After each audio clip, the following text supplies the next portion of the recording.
Hello दोस्तों, स्वागत है आपका। आज से शुरू कर रहे हैं दोस्तों रेलवे एग्जाम्स के लिए एक्सपेक्टेड क्वेश्चंस की सीरीज। मार्च में आरपीएफ एग्जाम है और अप्रैल में एनटीपीसी एग्जाम होना है, तो उसके रिगार्डिंग ये काफ़ी महत्वपूर्ण साबित होगी। चैनल के साथ जुड़ जाइएगा, ये सीरीज कंटिन्यू रहेगी एनटीपीसी एग्जाम तक के, और इसकी पीडीएफ आपको मिलेगी टेलीग्राम ग्रुप पे। तो टेलीग्राम ग्रुप की लिंक वीडियो के डिस्क्रिप्शन में है, उसे ज्वाइन कर लीजिएगा और इसको रिवाइज करके जरूर जाइएगा एग्जाम से पहले, ये काफ़ी बेनिफिशियल होंगे। तो शुरू करते हैं। आज का पहला क्वेश्चन होगा दोस्तों, निम्नलिखित में से किसने भारत में बंगाल गजट समाचार पत्र शुरू किया था? जेम्स ऑगस्टस हिक्की, बाल गंगाधर तिलक, एनी बेसेंट या मोतीलाल नेहरू? तो ये थे दोस्तों जेम्स ऑगस्टस हिक्की। और भारत का जो पहला समाचार पत्र था ये था बंगाल गजट।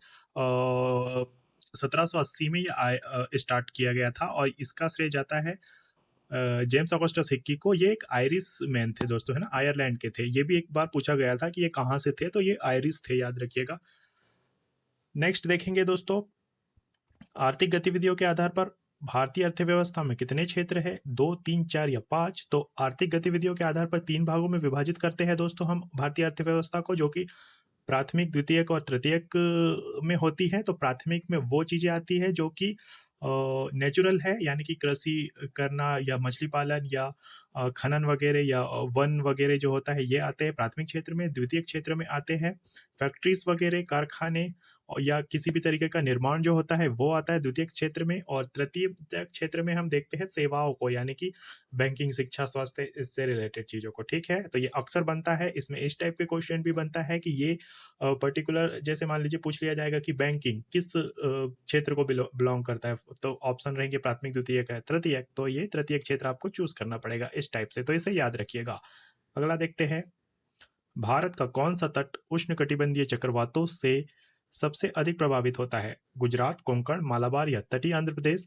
तो जो ये उष्णकटिबंधीय चक्रवात है ना दोस्तों, ये भारत के पूर्वी साइड में ज्यादा हिट करते हैं। ठीक है, तो आपको ऑप्शन वाइज पिक करना है। यहाँ से आंध्र प्रदेश, ऑप्शन में उड़ीसा भी हो सकता है, तो कंफ्यूज नहीं होइएगा।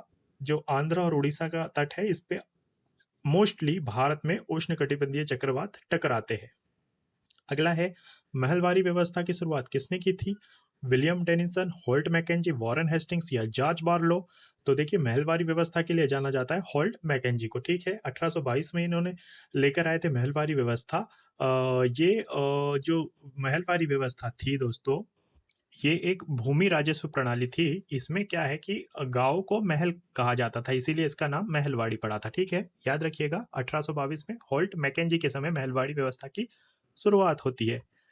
अगला है, भाषाई आधार पर बनने वाला पहला राज्य कौन सा था? आंध्र प्रदेश, अरुणाचल प्रदेश, तमिलनाडु या हरियाणा? तो जो भाषाई आधार पर पहला गठित हुआ था, ये आंध्र प्रदेश हुआ था। 1953 में ये हुआ था, 1 अक्टूबर 1953 को, डेट भी याद रखिएगा। और इसे औपचारिक रूप से हमने जब 1956 में राज्य पुनर्गठन अधिनियम आया था, तब इसको औपचारिक रूप से किया था। ठीक है, तो भाषाई आधार पर बनने वाला पहला राज्य आंध्र प्रदेश था। नेक्स्ट है, लक्ष्य सेन निम्नलिखित में से किस खेल से संबंधित है? Lawn tennis, table tennis, basketball, badminton?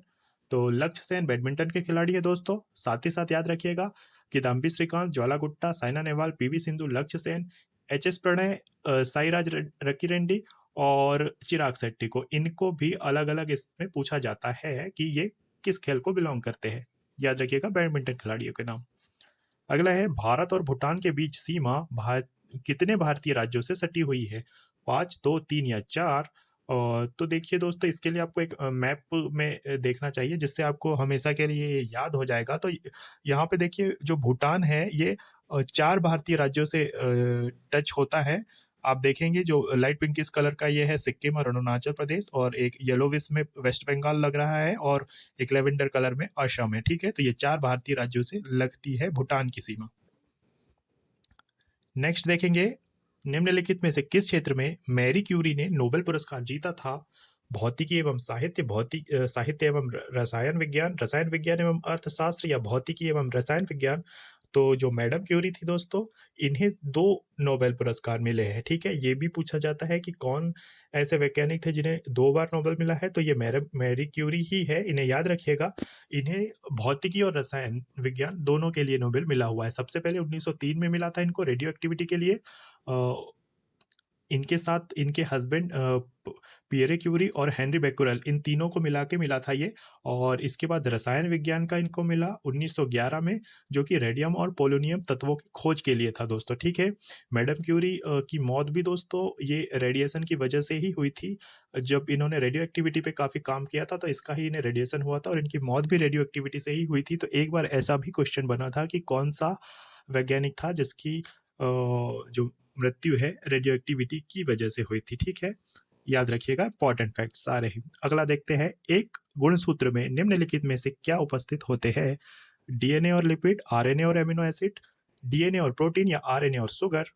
तो जो गुणसूत्र है दोस्तों, इसमें डीएनए और प्रोटीन होता है, ठीक है। इसका पहले तो फुल फॉर्म याद रखिएगा। डीएनए का डीऑक्सी राइबोन्यूक्लिक एसिड है ये भी पूछा जाता है। और इसमें जो प्रोटीन होता है इसे हिस्टोन कहते हैं, ठीक है, ये भी याद रखिएगा।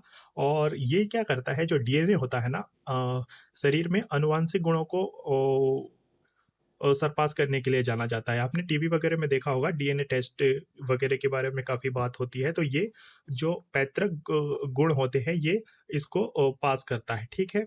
और प्रोटीन का काम होता है ये डीएनए को एक कवर देना या डीएनए को पैक करना, इस टाइप से, ठीक है। अगला देखेंगे, जनवरी 2025 के चुनाव में बेलारूस के नए राष्ट्रपति के रूप में किसे चुना गया है? अलेक्जेंड्रा लुकाशेंको, स्वियातलाना त्सिखानानेस्काया, खैनिन विक्टर गेनाडिविच, या एंड्रोसियुक। तो दोस्तों ये याद रखना है, करंट का इंपॉर्टेंट फैक्ट बनेगा जरूर। अलेक्जेंड्रा लुकाशेंका है ये, ठीक है, जिन्हें कि बेलारूस का नया राष्ट्रपति बनाया गया है। नेक्स्ट है, चालुक्यों की राजधानी क्या थी?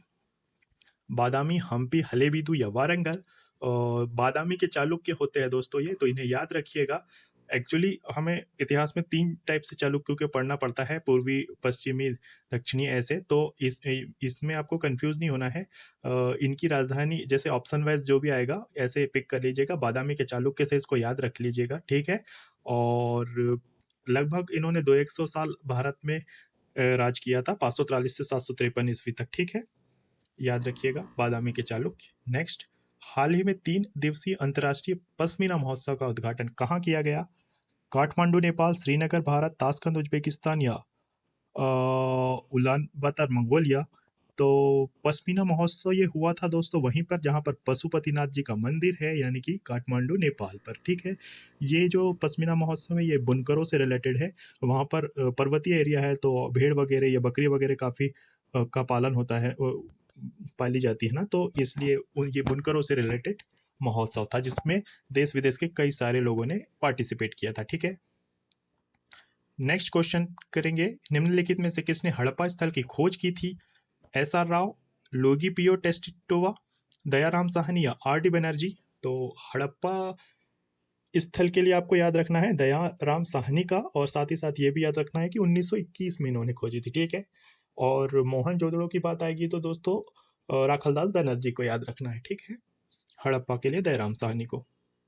अगला देखेंगे, वक्रपथ में गतिमान वस्तु द्वारा महसूस किया जाने वाला प्रत्यक्ष बल क्या कहलाता है? अभिकेंद्रीय बल, अपकेंद्रीय बल, गुरुत्वाकर्षण बल, इनमें से कोई नहीं। तो जो वस्तु पर बल लगता है ये अपकेंद्रीय बल होता है, ठीक है, इसे याद रखिएगा, अपकेंद्रीय बल है ये। नेक्स्ट है, जब किसी परिपथ में कुछ प्रतिरोधक श्रेणी क्रम में जुड़े होते हैं तो सभी प्रतिरोधकों से प्रवाहित धारा का मान बढ़ जाता है, आधा हो जाता है, घट जाता है, या समान रहता है। देखिए 2 तरह से परिपथ को जोड़ा जाता है दोस्तों, एक श्रेणी क्रम में, एक समांतर क्रम में। तो जब श्रेणी क्रम में जुड़े होंगे तो प्रतिरोध समान होगा, ठीक है, हमेशा।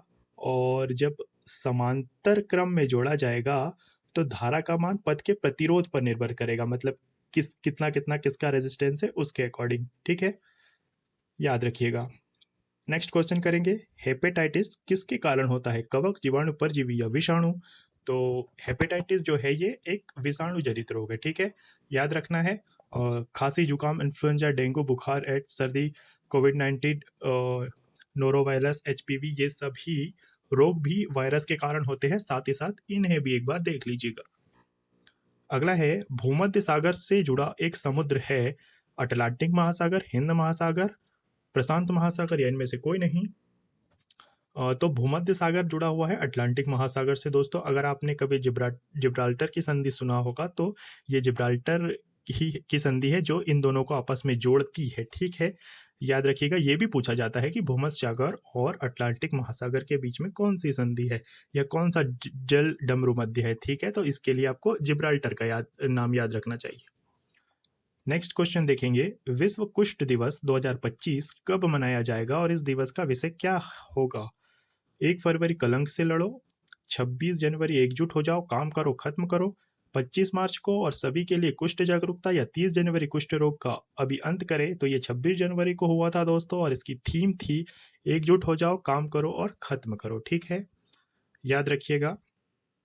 नेक्स्ट है, साल के पेड़ किसकी विशिष्ट प्रजातियां है? नम सदाबहार वन की, मोंटेनो उष्ण कटिबंधीय वन की, अर्ध सदाबहार वन की, या उष्ण कटिबंधीय मानसूनी वन की? तो जो साल के पेड़ होते हैं दोस्तों ये पाए जाते हैं उष्ण कटिबंधीय मानसूनी वन में, ठीक है। तो ऑप्शन 4 को याद रखिएगा साल के पेड़ों के लिए।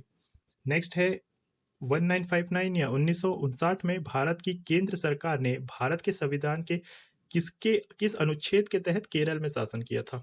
अनुच्छेद 352, अनुच्छेद 360, अनुच्छेद 349, अनुच्छेद 356। तो देखिए, केंद्र सरकार अगर किसी राज्य में शासन करती है तो उसको लगाना पड़ता है वहां पर राष्ट्रपति शासन, और राष्ट्रपति शासन का उल्लेख है संविधान के अनुच्छेद 356 में, ठीक है। ये डायरेक्ट क्वेश्चन इस बात का है कि राष्ट्रपति शासन किस अनुच्छेद के तहत लगता है, तो ये अनुच्छेद 356 में लगता है। आपको इसको याद रखना है, ये 2-3 तरीके से अलग अलग पूछा जा सकता है। अगला क्वेश्चन है, उत्तर प्रदेश की पहली महिला मुख्यमंत्री कौन थी? सुचेता कृपलानी, सरोजनी नायडू, नंदिनी सत्यपति या शशिकला काकोडकर? तो सुचेता कृपलानी थी जो कि पहली मुख्यमंत्री थी उत्तर प्रदेश की, ठीक है। इन्हें याद रखिएगा, ये बनी थी 2 अक्टूबर 1963 को, ठीक है। और उत्तर प्रदेश की ही थी पहली महिला राज्यपाल सरोजनी नायडू जो कि 15 अगस्त 1947 को ही जिन्हें राज्यपाल बनाया गया था, ठीक है। ये भी याद रखिएगा, इंपॉर्टेंट है, पूछा जाता है। पहली महिला मुख्यमंत्री कौन थी? सुचेता कृपलानी। पहली महिला राज्यपाल कौन थी? सरोजनी नायडू। इस टाइप से कई दफा ये रिपीट हुआ क्वेश्चन है। नेक्स्ट है, सातवाहन साम्राज्य के संस्थापक कौन थे? सिमुका, सतकर्णी वन, गौतमीपुत्र सतकर्णी या वशिष्ठ पुत्र सतकर्णी? तो ये थे दोस्तों सिमुका, ठीक है। सातवाहन साम्राज्य के संस्थापक थे सिमुका। और कभी ये पूछा जाएगा कि सातवाहन साम्राज्य के सबसे प्रसिद्ध राजा कौन थे, तो उसके लिए आपको याद रखना चाहिए गौतमीपुत्र सातकर्णी को। नेक्स्ट क्वेश्चन है दोस्तों, वायु प्रदूषण के संकेतक के रूप में किस जीव का उपयोग किया जाता है? फर्स, लोगाई, लाइकेन या इनमें से कोई नहीं? तो दोस्तों लाइकेन है जिसका कि यूज हम संकेतक के रूप में कर सकते हैं। ये क्या होता है, बहुत ही सेंसिटिव होता है। तो ये जैसे ही सल्फर के टच में आता है तो जैसे ऑक्सीजन की उपस्थिति में सल्फर वहां पर अगर पाया जाएगा तो SO2 बन जाएगा। SO2 से लाइकेन का कलर चेंज हो जाएगा, ठीक है। तो ये वायुजनित प्रदूषकों के रूप में के संकेतक के रूप में यूज किया जाता है, ठीक है, लाइकेन का। नेक्स्ट है, निम्नलिखित में से कौन सी पेंटिंग सोने के लेप के लिए प्रसिद्ध है? कृष्णगढ़ चित्रकारी, तंजौर चित्रकारी, मैसूर चित्रकारी या पट्टाचित्र चित्रकारी? तो जो सोने की मतलब लेप लगा होता है या सोने की पन्नी जैसी चढ़ी होती है, ये तंजौर या तंजावुर की पेंटिंग है दोस्तों, ठीक है। तमिलनाडु में मिलती है अक्सर। तो कई दफा पूछा जाता है, क्वेश्चन इंपॉर्टेंट है, याद रखिएगा, ठीक है। तंजावुर और तंजौर में कंफ्यूज मत होइएगा, दोनों एक ही है। निम्नलिखित नदियों में से भारत की कौन सी नदी अरब सागर में गिरती है? गंगा, नर्मदा, महानदी या कृष्णा? देखिए, इनमें से गंगा, महानदी और कृष्णा तो जाती है बंगाल की खाड़ी की ओर, लेकिन नर्मदा चलती है अरब सागर की ओर, ठीक है। तो याद रखिएगा नर्मदा को, और साथ ही साथ नर्मदा, ताप्ती, माही, साबरमती, पेरियार, शरावती और मंडोवी, ये कुछ नदियों को भी याद रखिएगा। ऑप्शन में बदल बदल के पूछ सकता है। ये सारी ही नदियां अरब सागर की ओर फ्लो करती है और अरब सागर में गिरती है। नेक्स्ट है, भारत में कितने प्रकार के संशोधन किया जा सकता है? संविधान में कितने प्रकार के संशोधन किया जा सकता है? तो 2, 3, 4 या 5? तो हम तीन तरीके से संशोधन कर सकते हैं दोस्तों। जैसे कि सबसे जो इजीली हो जाता है वो है संसद के साधारण बहुमत से संशोधित, यानी कि उपस्थित जितने भी सदस्य हैं उसमें से एक, उनके आधे से एक ज्यादा अगर होगा तो वो प्रस्ताव, वो संशोधन मंजूर हो जाएगा। और दूसरा है संसद के विशेष बहुमत से संशोधित, और तीसरा है संसद के विशेष बहुमत के साथ-साथ कम से कम राज्य विधानसभाओं के आधे से ज़्यादा विधानसभाओं के समझौते द्वारा, यानी कि एक तो संसद करेगी विशेष बहुमत से, और जितने भी राज्य में विधानसभा है तो उनकी आधे से ज़्यादा राज्य, जैसे मान लीजिए 25 राज्य है तो 13 राज्यों ने करना चाहिए, इस टाइप से इसको याद रखिएगा। भारत में 28 राज्य और 8 केंद्र शासित प्रदेश है, ये भी याद रखिएगा, ठीक है। नेक्स्ट है सबसे बड़ा आवर्तबीजी वृक्ष है सदाबहार वृक्ष, यूकेलिप्टस, फिनिक्स या सेक्वोया। आपने यदि दोस्तों नीलगिरी का पेड़ कभी देखा होगा तो ये है सबसे बड़ा आवर्तबीजी वृक्ष, यूकेलिप्टस हम जिसे कहते हैं, ठीक है, याद रखिएगा। नेक्स्ट है किस दिग्गज क्रिकेटर को 2024 के लिए बीसीसीआई के लाइफ टाइम अचीवमेंट पुरस्कार से सम्मानित किया जाएगा? राहुल द्रविड़, सचिन तेंदुलकर, सौरभ गांगुली या विराट कोहली? तो जो 2024 का बीसीसीआई का लाइफ टाइम अचीवमेंट है ये सचिन को दिया जा रहा है, ठीक है, याद रखिएगा। नेक्स्ट है किसी वाहन में कौन सा उपकरण उसके द्वारा तय की गई दूरी को मापता है? क्रोनोमीटर, स्पीडोमीटर, ओडोमीटर, इनमें से कोई भी नहीं। रेलवे का मोस्ट फेवरेट क्वेश्चन है दोस्तों, ये कई दफ़ा पूछा जाता है अक्सर रेलवे एग्जाम में, क्योंकि इसमें लोग गलती कर देते हैं, स्पीडोमीटर को पिक कर लेते हैं, लेकिन इसका आंसर है ओडोमीटर, ठीक है, जो कि अपनी बाइक वगैरह में लगा होता है, कार में लगा होता है, जो दूरी को नापता है वो है ओडोमीटर। तमिलनाडु का निम्नलिखित में से कौन सा त्योहार भगवान मुरुगा या मुरुगन को समर्पित है? ओणम, आदिपेरुक्कू, थाईपुसम या पोंगल? तो ये तमिलनाडु का थाईपुसम फेस्टिवल है जो दोस्तों, इसे याद रखिएगा, ये भी इम्पोर्टेंट है। नेक्स्ट है चुनाव आयोग की परिचालन शक्तियाँ भारतीय संविधान के किस भाग के अंतर्गत आती है? भाग 11, भाग 14, भाग 15 या भाग 10th? तो दोस्तों ये 15वें भाग में मेंशन है चुनाव आयोग और उसकी शक्तियों के बारे में, ठीक है, XV को याद रखना है आपको। नेक्स्ट है हमारे भोजन में स्टार्च और शर्करा किसके रूप है? प्रोटीन, वसा, विटामिन या कार्बोहाइड्रेट? तो स्टार्च के लिए आपको याद रखना है कार्बोहाइड्रेट को, ठीक है, ये इसमें कार्बोहाइड्रेट होता है। निम्नलिखित में से कौन एक राष्ट्रीयकृत बैंक नहीं है? यूनाइटेड बैंक ऑफ इंडिया, भारतीय state bank, Punjab national bank या पंजाब और सिंध बैंक? एसएससी सीजीएल के एग्जाम में पूछा गया था दोस्तों ये क्वेश्चन, और उस समय भी काफ़ी इसको लेकर के टेंशन रही थी, क्योंकि भारतीय स्टेट बैंक इसका आंसर है, और इसको पिक करने में बड़ी दिक्कत हुई थी लोगों को, कि सबको लगता था ये तो सरकारी बैंक है, एक्चुअली में बैंक तो सरकारी ही है, लेकिन ये जो अदर बैंक है ना, इनका राष्ट्रीयकरण बाद में किया गया है, United Bank, Punjab National, Punjab and Sind Bank का, लेकिन भारतीय स्टेट बैंक तो जब बना था तब से ही इसकी लगभग 60% हिस्सेदारी उस गवर्नमेंट की ही थी, इसलिए ये इसका जो ऑप्शन था भारतीय स्टेट बैंक है, ठीक है। नेक्स्ट क्वेश्चन है भारत सरकार का कौन सा विभाग न्यूनतम समर्थन मूल्य घोषित करता है? आर्थिक मामलों का विभाग, कृषि और सहकारिता विभाग, विनिवेश विभाग या व्यय विभाग? तो ये कृषि और सहकारिता विभाग है दोस्तों, आपने सुना होगा अक्सर गेहूं वगैरह का या चना वगैरह के समर्थन मूल्य के बारे में। तो सरकार एक ऐसा समर्थन मूल्य किसानों के लिए लेकर आती है हर साल, जिस पर कि वो खरीदी करती है, ठीक है, यानी कि मान लीजिए अगर उससे ज़्यादा रेट में बिक गया तो ठीक है, नहीं तो कम से कम उतना रेट तो मिलेगा ही। इसे कहते हैं न्यूनतम समर्थन मूल्य, और ये जारी करती है भारत का कृषि और सहकारिता विभाग। नेक्स्ट है नीलांचल पहाड़ियाँ किस भारतीय शहर में है? बरेली, गुवाहाटी, इंदौर या गंगटोक? तो नीलांचल पहाड़ियाँ जो है ना गुवाहाटी में है दोस्तों, असम के गुवाहाटी में। आपने कामाख्या माता मंदिर के बारे में सुना होगा जो कि गुवाहाटी में है, तो ये नीलांचल पहाड़ियों की चोटी पर स्थित मंदिर ही है, ठीक है, तो आप ऐसे याद रख लीजिएगा इसको कि गुवाहाटी का कामाख्या मंदिर जो कि नीलांचल पहाड़ियों पर स्थित है, ठीक है। नेक्स्ट है यदि किसी देश की जन्म दर मृत्यु दर से अधिक है तो जनसंख्या में क्या होगा? 50% की गिरावट होगी, धीरे धीरे गिरावट आएगी, वृद्धि होगी या स्थिरता रहेगी? अगर जन्म लेने वाले ज़्यादा है और मृत्यु या मरने वाले लोग कम है दोस्तों, तो जनसंख्या में वृद्धि होगी, है ना, तो इजी है, याद हो वैसे ही बन जाएगा। नेक्स्ट है निम्नलिखित में से कौन सी रेखा पाकिस्तान और अफगानिस्तान को अलग करती है? मैकमोहन रेखा, जिन्नाह रेखा, डूरंड रेखा, रेड क्लिफ रेखा? तो जो पाकिस्तान और अफगानिस्तान के बीच में है ये है डूरंड रेखा, ठीक है, याद रखिएगा। साथ ही में ये भी याद रखिएगा कि मैकमोहन रेखा जो है ये भारत और चीन के बीच में है, और रेड क्लिप जो है ये भारत और पाकिस्तान के बीच में, ठीक है, और पाकिस्तान और अफगानिस्तान के बीच में डूरंड रेखा। नेक्स्ट है भारत और पाकिस्तान के बीच वर्ष 1960 में किस जल संधि पर हस्ताक्षर किए गए थे? चिनाब, व्यास, सिंधु या झेलम? तो ये सिंधु नदी समझौता था दोस्तों, 1960 में हुआ था। इसमें क्या था, जो वेस्टर्न साइड की नदियाँ थी यानी कि सिंधु, झेलम और चिनाब, इसका पानी पाकिस्तान को मिलता था। इसका 80% पानी पाकिस्तान को जाता था, केवल 20% भारत यूज़ कर सकता था। और जो पूर्वी नदी थी रावी, व्यास और सतलज, इसका 80% पानी भारत को मिलता था। ठीक है, याद रखिएगा। नेक्स्ट है, वह सबसे शक्तिशाली हथियार कौन सा है जो संसद को कार्यवाही जवाबदेही सुनिश्चित करने में सक्षम बनाता है? कानूनों की स्वीकृति या अस्वीकृति, अविश्वास प्रस्ताव, संधियों की पुष्टि, विचार विमर्श और चर्चा। तो ये अविश्वास प्रस्ताव है दोस्तों, जो जिसके के बारे में कई बार आप सुनते होंगे न्यूज़ वगैरह में। विपक्ष अक्सर अविश्वास प्रस्ताव लेकर आता है सरकार के खिलाफ, जब उसको लगता है कि संसद में गतिरोध चल रहा है या किसी बात को लेकर हम ये साबित कर सकते हैं कि विश्वास नहीं रहा है मौजूदा सरकार में, तो ये इस कंडीशन में लाया जाता है। और ये इसका मकसद जो था, ये संसद को की जवाबदेही को निश्चित करना था। ठीक है, याद रखिएगा। अगला है, भारतीय संविधान के निम्नलिखित में से किस अनुच्छेद में भारत के राष्ट्रपति पर महाभियोग की प्रक्रिया का उल्लेख है?